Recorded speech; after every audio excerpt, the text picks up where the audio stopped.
Buenas noches, mi nombre es Belén Coronado. Hoy quiero hablarles de un proyecto que nació de muchas emociones, de muchas imágenes y de una historia que me marcó desde pequeña. Esta es mi mamá. Durante años trabajó en proyectos con ONGs ambientales, colaborando con comunidades andinas. Su rol era registrar, acompañar y documentar, y desde muy pequeña yo la vi acercarse a la comunidad con mucho respeto y convicción. Aunque no era arquitecta, me enseñó que una mirada comprometida puede transformar.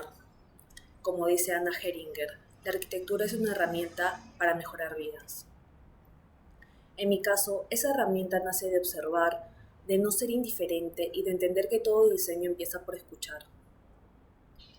Por eso, cada vez que aparecía en las noticias un nuevo derrame en la Amazonía, no lo veía como una cifra, lo sentía como una herida abierta. Año tras año, titulares repetidos, comunidades afectadas, ríos contaminados, silencio institucional. No he vivido en la selva, pero tampoco he sido indiferente. La Amazonía peruana no solo es uno de los ecosistemas más ricos del planeta, también es uno de los más golpeados. Los derrames de petróleo contaminan ríos, matan especies y alteran equilibrios que han existido por siglos. Cada litro derramado no solo daña el agua, sino también contamina el futuro. Pero el impacto no es solo ecológico, también es social. Comunidades enteras se han visto afectadas tanto en su salud, su calidad de vida. Muchos niños han crecido sin saber si el río que ven frente a su casa les dará vida o enfermedades. A esto se suma una ausencia notoria, la del Estado. En muchas zonas afectadas no hay presencia institucional, constante ni ninguna otra. Solo aparecen cuando ya es tarde. No hay monitoreo sostenido, ni estrategia preventiva, ni voluntad política real para cambiar estos patrones. Y mientras tanto, la economía local se deteriora, las actividades de subsistencia como la pesca y la agricultura se ven afectadas directamente. Además, los costos de remediación son altísimos, afectando el presupuesto público y el canon. Finalmente, hay un daño que no siempre se ve, pero se siente. El cultural. La industrialización forzada ha arrasado con prácticas, técnicas y saberes ancestrales. Muchas comunidades han perdido su conexión espiritual y simbólica con la tierra. Pero no todo se trata de hechos aislados, hay una tendencia que asusta.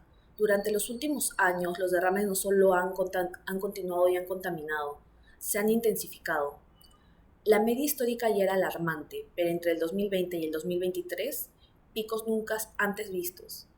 Esto confirma que el problema no es puntual, es estructural y va creciendo. Este mapa lo deja en claro. Aquí se ve el recorrido de los ríos amazónicos y la ubicación estratégica del lote 192 cerca del río Pastaza. Un derrame aquí no se queda en el punto cero. A través de los ríos se expande, se desplaza y termina afectando comunidades ribereñas aguas abajo. La conectividad fluvial en este caso no es una ventaja, es un canal de propagación del daño. Y es también por eso que ubicar el centro en esta zona es fundamental. Debe estar donde el impacto nace. Pero no todo son malas noticias. Encontré una noticia que me dio esperanza. Un grupo de científicos en México identificó bacterias capaces de degradar el petróleo. Una muestra de que la ciencia no solo puede diagnosticar, sino también sanar. Esto me hizo pensar, ¿por qué no podríamos hacer algo similar aquí en la Amazonía peruana? Si ya hay avances, lo que falta sería la infraestructura, organización y sobre todo voluntad. La misma conectividad fluvial que transporta la contaminación puede convertirse en una herramienta de articulación. El centro que propongo está ubicado estratégicamente cerca del río Pastaza, donde confluyen comunidades, pozos extractivos y rutas fluviales clave, además de una conectividad terrestre y aérea. Hablamos de un impacto que no se limita a un área limitada del derrame. Según el análisis, 23 comunidades enfrentarían un impacto directo, pero si seguimos la red fluvial y las dinámicas sociales, las cifras ascienden a 63 comunidades con un impacto indirecto. Eso no es un caso aislado, es una red de afectación que necesita una red de respuesta. Y si esto aún te suena lejano, veamos esta realidad. En la Amazonía, Petroperú está sacando al mercado 39 áreas de promoción, lotes para entendernos un poco mejor, 4 de estos lotes se superponen con 4 áreas protegidas sobre 3 reservas indígenas y una territorial que son intangibles porque son hábitat de pueblos en contacto cero o contacto inicial. ¿Qué significa esto? Que mientras se habla de conservación se negocia con los mismos territorios que deberían ser intocables, que la Amazonía no solo está desprotegida, sino que está siendo ofrecida. Cuando comencé a investigar un poco más a fondo, encontré cifras actuales al marzo de 2025, datos que no se pueden ignorar. Más de 190 conflictos entre activos y latentes en el país y aún de estos el 50% son socioambientales. ¿Y cuál fue la respuesta? La misma de siempre, lenta, fragmentada, insuficiente. No hay un centro especializado, no hay una estrategia articulada, solo reacción tardía y comunidad que aprende a vivir entre las manchas negras. Entonces me hice esta pregunta, ¿y si existiera un lugar que pueda anticiparse, que investigue, que forme y que actúe? Un centro que no solo responda a los derrames, sino que los entienda desde la raíz. Un espacio donde la ciencia se mezcle con el saber local, donde las comunidades sean protagonistas y no solo las víctimas. Ahí nace mi propuesta, un centro de investigación ambiental para los derrames del petróleo en el corazón de la Amazonía. Este centro nace de la selva y para la selva. Se usa materiales locales no solo por sostenibilidad, sino porque representa una forma de construir que respete el clima y el entorno. Está diseñado con principios bioclimáticos, donde cada cubierta protege del sol y de la lluvia, donde el aire fluye libremente. No es un espacio técnico aislado, es una plataforma basada en la identidad local con sistemas constructivos actuales, donde se dará el encuentro entre la ciencia, el saber ancestral y un lugar donde el monitor ambiental de la comunidad y un especialista del Estado pueden hacer una muestra juntos y evaluarla. Fomenta el diálogo y la colaboración, donde las comunidades se sienten partícipes de la gestión de su entorno y no las víctimas. Donde la articulación interinstitucional y la respuesta rápida evita que los derrames escalen y reducen los altos costos de remediación ambiental. Este centro es una forma de presencia estatal digna, no desde el control, sino desde la colaboración y la acción oportuna. La estructura operativa parte de algo que ya existe en la Amazonía, los PEMAC, monitores ambientales elegidos por asamblea por su propia comunidad. A ellos se suman los especialistas técnicos, responsables por cada laboratorio, analistas que preparan y procesan muestras y coordinadores que supervisan. Es un modelo que mezcla experiencia local con conocimiento técnico, generando un equipo de respuesta que no empieza de cero cuando hay una emergencia. Las personas que usarán este centro cada año son comunidades, autoridades, personal de Petroperú que llega a trabajar a la zona, ONGs, personal que trabajará en el centro. Más de 4.400 personas serán usuarios, algunos serán permanentes, otros llegarán por misiones, asambleas o emergencias. Pero todos encontrarán aquí un espacio donde colaborar. Ya no se trata de señalar culpables, se trata de construir soluciones con todos sentados en la mesa. Mi primer gran referente es Anna Heringer. En esta imagen se ve la comunidad construyendo con sus propias manos. Eso es lo que quiero, replicar un centro que no se impone, que se construye junto a quienes lo usarán. Por eso, aunque estoy cerca de las comunidades nativas, no estoy dentro de ellas, no para aislarlas, sino para no ser invasiva. Mi ubicación responde a un contexto más natural, pero con acceso directo a las personas. Una de las enseñanzas claves de Anna Heringer es cómo los techos pueden ser generadores de vida social. Con sus amplios volados crea zonas de sombra, descanso y encuentro. Lo mismo he hecho con mi proyecto. Los techos no terminan donde la arquitectura termina. Se proyectan hacia afuera para invitar a quedarse. Otra lección es la apertura. Heringer diseña centros sin barreras, donde la comunidad puede entrar libremente. En mi caso, diseño un espacio central sin restricciones que funciona como plaza, como lugar de reunión o como una aula abierta. El segundo gran referente que tengo es Francis Queré, ganador del Pritzker. En sus proyectos, el techo no solo proteja, lidera, al igual que en mi propuesta. Los techos son grandes, dominantes, pero también generosos, ofrecen sombra, protegen de la lluvia y marcan un gesto arquitectónico que abraza. Queré también enseña que los materiales locales pueden usarse de forma contemporánea. No es repetir lo ancestral, es reinterpretarlo. Como él, yo utilizo la madera no solo como estructura, sino como un lenguaje. y como él uso los techos para crear espacios donde se pueda estar, compartir, esperar y convivir.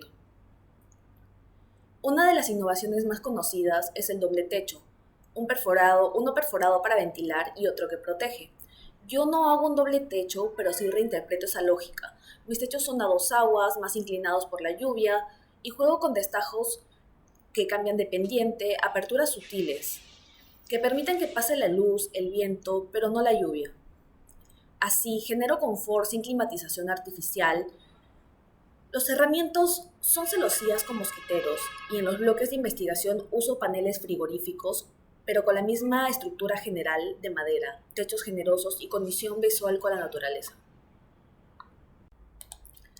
¿Por qué Loreto? Mi proyecto nace desde una necesidad crítica, pero también desde una oportunidad geográfica. ¿Por qué Loreto? Porque aquí el impacto de los derrames es tangible, profundo y doloroso, pero también porque este territorio con su gente y su clima tiene las claves para una solución adaptada.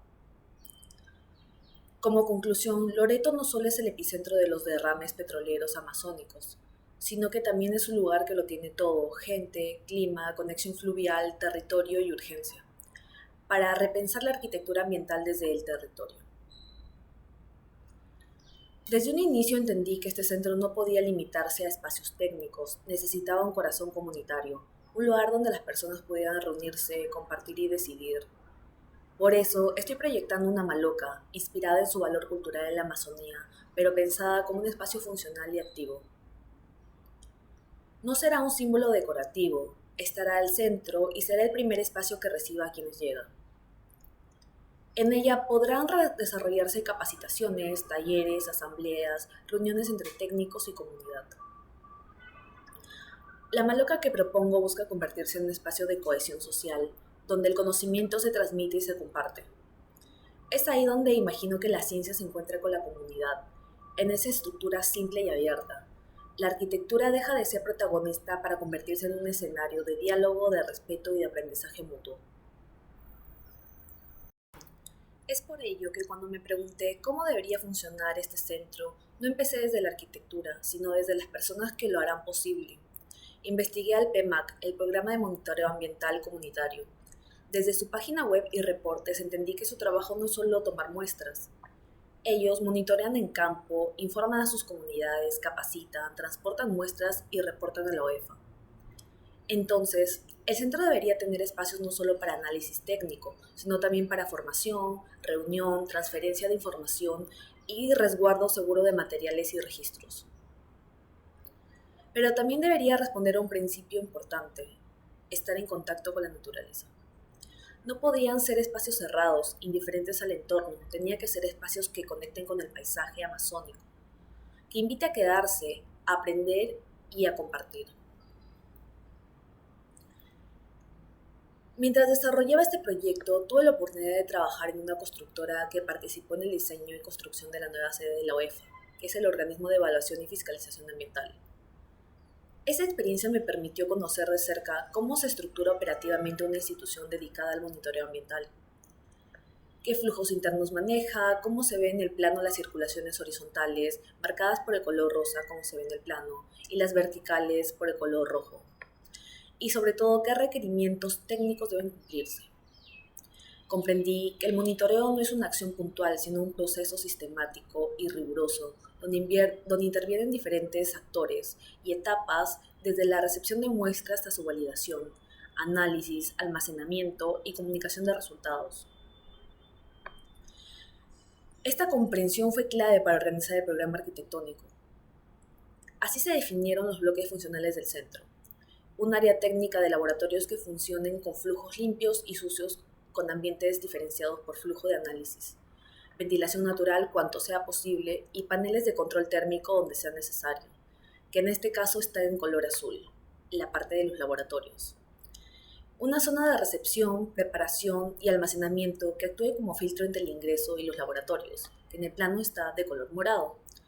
Un bloque de administración y gestión que soporte las operaciones y mantenga en conexión con la OEFA, el PMAC y otras entidades, que está de color amarillo. Y finalmente, un espacio que permita la interacción de la comunidad, un ámbito abierto y flexible, donde se desarrollen actividades de formación, diálogo y transparencia. En el caso del proyecto de la OEFA, ese rol lo cumple espacios como el auditorio y las salas de capacitación, que está dentro de los espacios entre la administración y los laboratorios, ya que están pensados únicamente para las personas que laboran ahí. En mi propuesta, esta función se reinterpreta a través de la maloca, no solo como símbolo decorativo, sino como un espacio funcional, adaptado al contexto amazónico que conecta el saber técnico con el saber ancestral.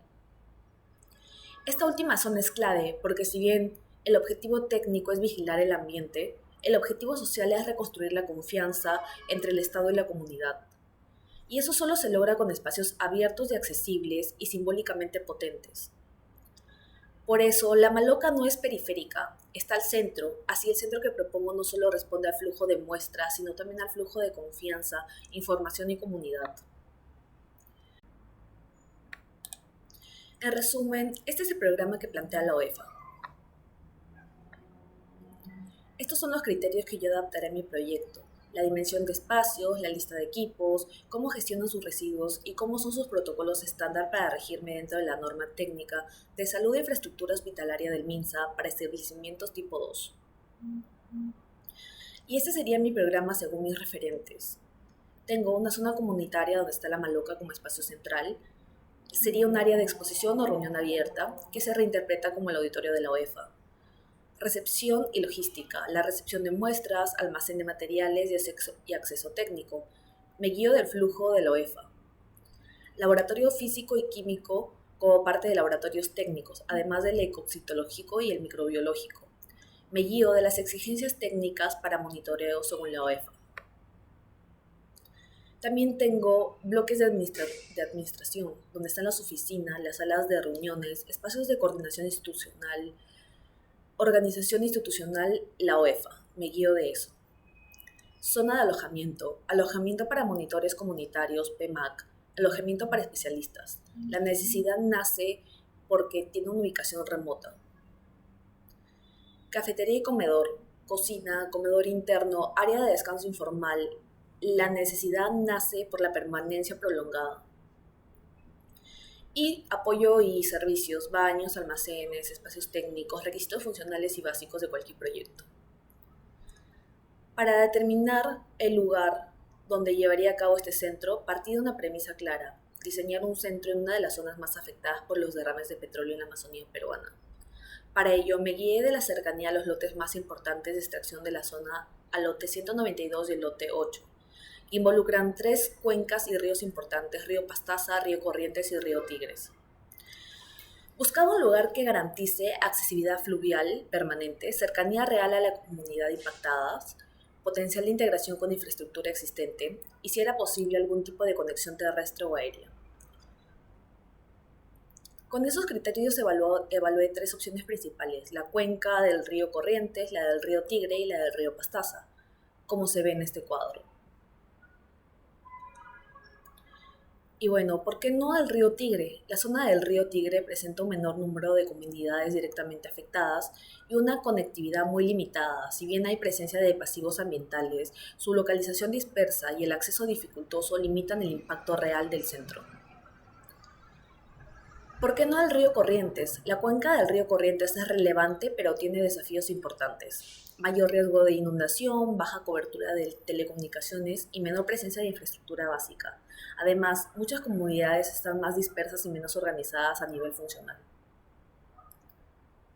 Finalmente, se optó por el río Pastaza, concretamente en la zona de Andoas, por razones clave.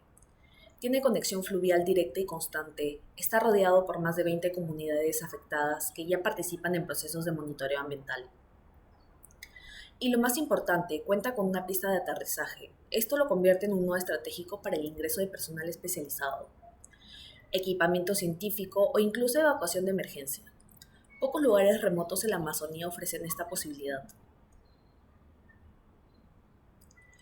Una vez definida la zona de influencia en Andoa, se procedió con acompañamiento del asesor a un análisis más detallado del territorio. Si bien por el Estado no ha formalizado los terrenos de las comunidades y no cuenta con cartografía ni zonificación, con ayuda de imágenes satelitales se puede hacer la diferenciación y una zonificación tentativa según la huella que tiene en el territorio.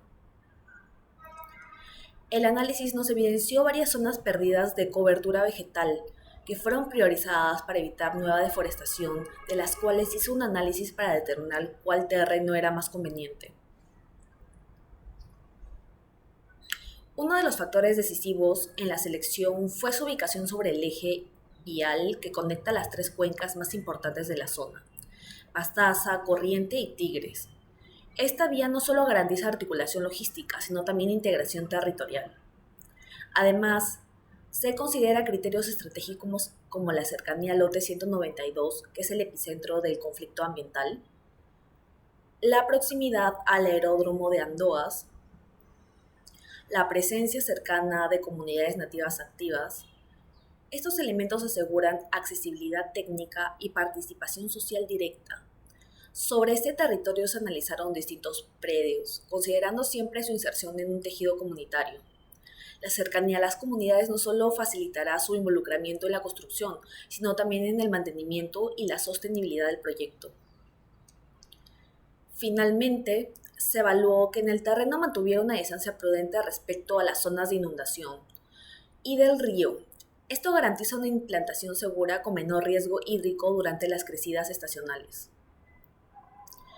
El terreno elegido responde de forma integral a todos estos criterios: accesibilidad multimodal, impacto ambiental reducido, cercanía a actores clave y seguridad geográfica. De esta forma se consolida como la mejor opción para el desarrollo del centro. Desde el inicio, el análisis territorial consideró al usuario como parte activa del proyecto. Se identificaron tres principales accesos estratégicos: la cercanía con la bahía, clave para el transporte fluvial y abastecimiento; la proximidad a comunidades esenciales para la construcción, el uso y el sostenimiento del centro; y el eje vial que conecta las tres y grandes cuencas, Pastaza, Corrientes y Tigre, que estructura el territorio amazónico. El punto de confluencia entre esas rutas define el acceso principal y estructura el despliegue del proyecto. El terreno se ubica en una esquina con dos frentes diferenciados. El frente más largo, con menor vegetación, mira hacia la bahía y la trocha que conecta directamente con jardines. El lado más angosto se orienta hacia el lote 192 y permite un ingreso más directo desde la carretera principal, además de encontrarse más próximo al aeródromo y a la comunidad más poblada de la zona Nueva Andoas. Estas condiciones definieron no solo los accesos, sino también el orden lógico de los flujos de usuarios y servicios. Se partió de un volumen abstracto que abarcaba todo el terreno, un cubo que representaba el total potencial edificable. Sin embargo, pronto se reconoció la presencia de vegetación nativa dentro del predio. Siguiendo recomendaciones del asesor, el volumen inicial fue progresivamente modelado. La forma según la ubicación de los árboles preexistentes y reduciendo. Inspirada en referentes como Francis Queré, cuya obra prioriza la fragmentación pragmática y la adaptación climática a partir de módulos autónomos, se optó por dividir el volumen inicial en tres bloques articulados. Esta estrategia permitió respetar la vegetación existente y crear un sistema constructivo progresivo y adaptable. En el bloque central se propuso un espacio simbólico y funcional, una maloca. Esto reinterpreta, concebida como núcleo de encuentro y actividad comunitaria, su forma circular dialoga con los patrones ancestrales. Una circulación semicircular se trazó para abrazar la maloca y conectar los otros dos bloques. Esta decisión responde tanto a la lógica del recorrido como al deseo de generar una experiencia sensorial. El trazo curvo se adapta a la vegetación existente, evitando talas innecesarias y permite que el usuario transite de forma envolvente, inmerso en el paisaje. Finalmente, los bloques fueron elevados sobre pilotes en coherencia con las estrategias tradicionales de construcción en zonas selváticas. Esta solución protege de la humedad, facilita la ventilación inferior y reduce el impacto sobre el suelo. Además, permite que el proyecto se perciba como una estructura flotante ligera que se posa sobre la selva. Para optimizar el desempeño climático del proyecto, se analizó la orientación del terreno, así como la incidencia solar y los vientos predominantes. El norte se ubica en este punto, mientras que el este marca la entrada del sol matutino. Los vientos predominantes de la sol provienen del noreste, lo cual fue determinante para definir la orientación de los bloques y de las aperturas.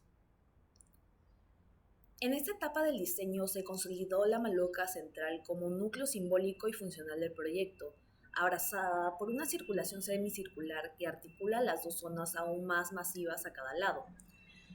Esa estructura central refuerza el rol comunitario del espacio y marca un punto de equilibrio en la implantación. A partir del volumen inicial se definieron los bloques y funcionales en base a programa arquitectónico.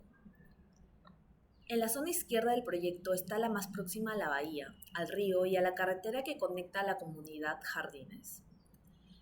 Dos bloques grandes que albergan cada uno dos laboratorios especializados, un bloque de recepción y preparación de muestras ubicado como nexo operativo entre los laboratorios, y un bloque de administración orientado hacia la trocha y el espacio comunitario para facilitar su contacto con la población.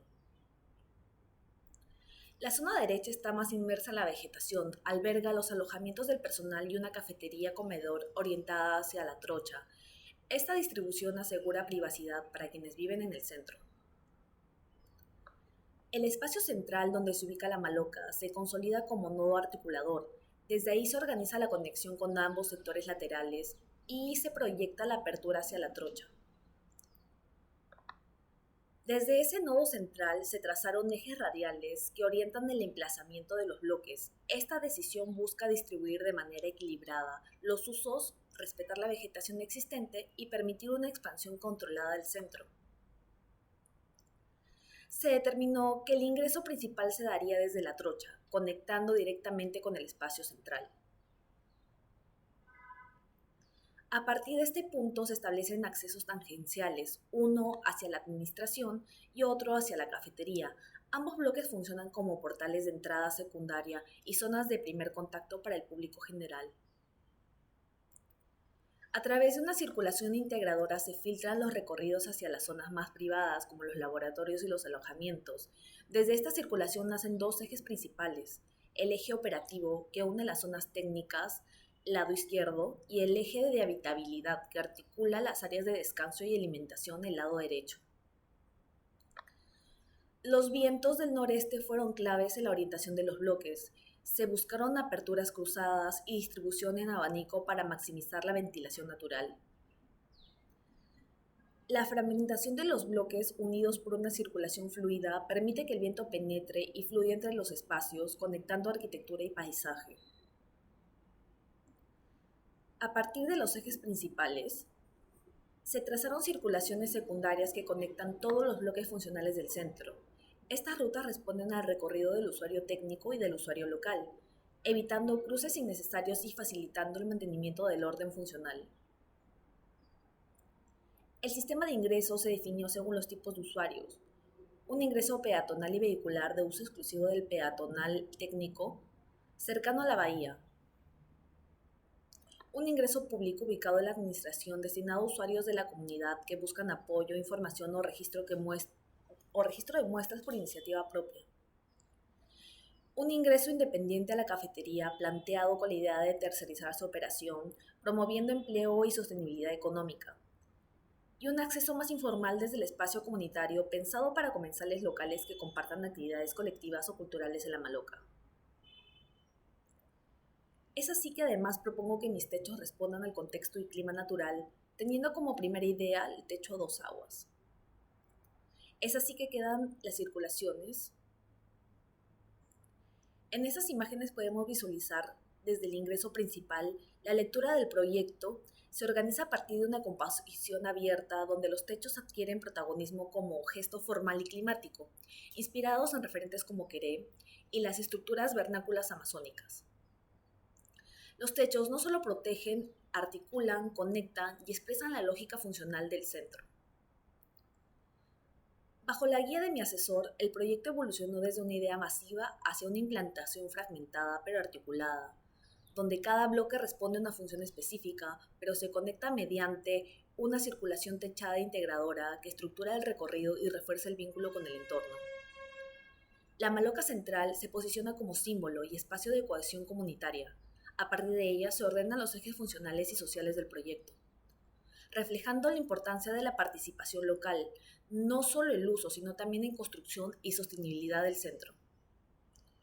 Los techos de gran vuelo, las estructuras elevadas sobre pilotes, el respeto absoluto por la vegetación existente, refuerzan una arquitectura que no domina, sino que coexiste con la selva.